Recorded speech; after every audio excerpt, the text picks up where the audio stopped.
Sir क्या नाम है आपका? मेरा नाम प्रियम पांडे है। मैं 21 बैच का MBBS इंटर्न हूँ जो महारानी लक्ष्मीबाई मेडिकल कॉलेज झांसी में पढ़ता हूँ।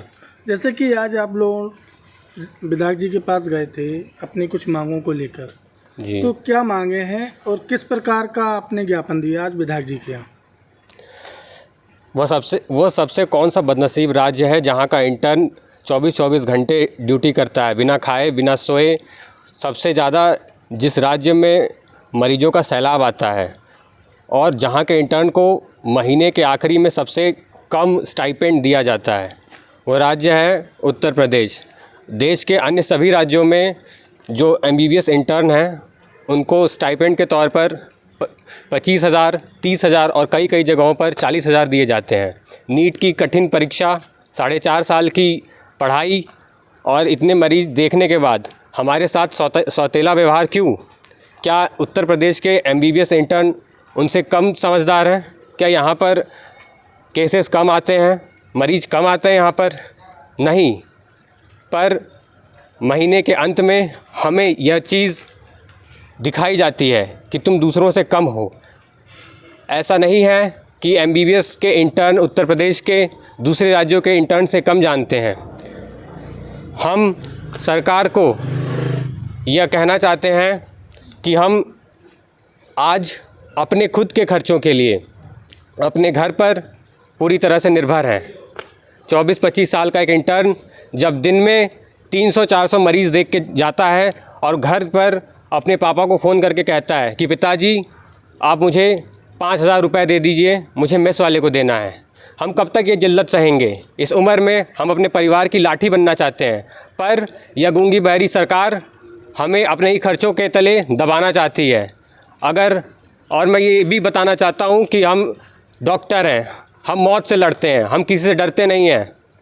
जैसे कि ये जो आपने बताया कि आपको वेतन कम मिल रही है, तो इस संबंध में आपने कभी प्रिंसिपल सर से बात नहीं की? हमने इस संबंध में प्रिंसिपल से और जितने भी हमारे HOD हैं सबसे बात की।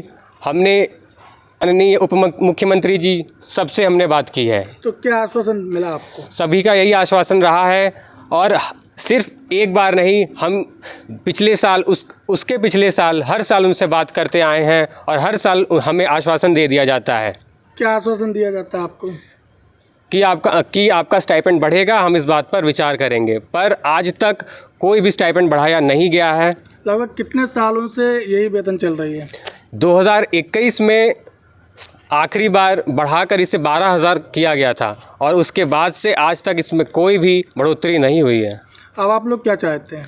निश्चित तौर पर हम यही चाहते हैं कि आज की महंगाई के समय में हम अपने खुद के खर्चे भी नहीं निकाल पाते। मेस का खर्चा, पढ़ाई की सब्सक्रिप्शन और भी चीज़ें, हम पूरी तरीके से आज भी अपने घरों पर ही निर्भर हैं। जैसे कि आज आपने विधायक जी को ज्ञापन दिया, तो उन्होंने क्या आश्वासन दिया आपको? उन्होंने हमें आश्वासन दिया कि वो माननीय मुख्यमंत्री श्री योगी आदित्यनाथ जी से हमारी बात को वहाँ तक पहुँचाएंगे और हमारा स्टाइपेंड बढ़वाएंगे। भैया क्या नाम है आपका? डॉक्टर आशीष रंजन मौर्य। कहाँ के रहने वाले हैं आप? प्रयागराज से। जैसे कि अभी पांडे जी ने बताया कि वेतन को लेके आप लोगों में काफ़ी आक्रोश है और काफ़ी परेशानियों का आप लोगों को सामना करना पड़ रहा है, तो क्या कहना रहेगा आपका?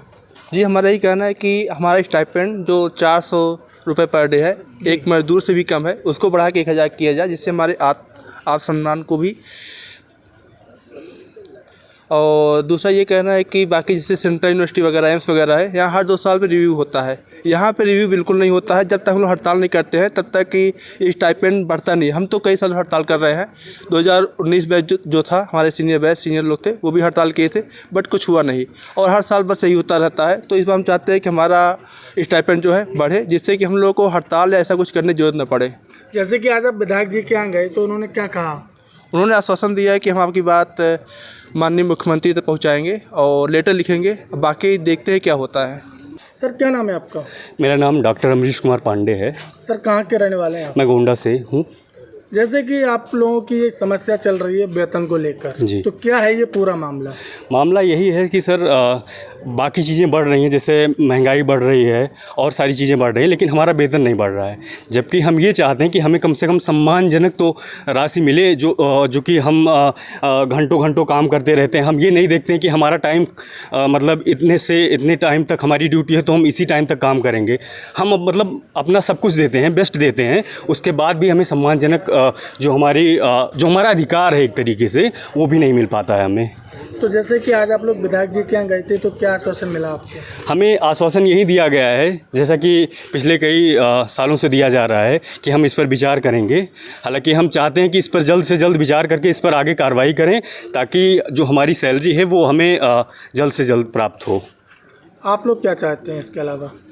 इसके अलावा बस यही है हमारी कि हमें सम्मानजनक राशि मिले, और ताकि हम सम्मानजनक तरीके से हम सर उठाकर अपना काम भी कर सकें।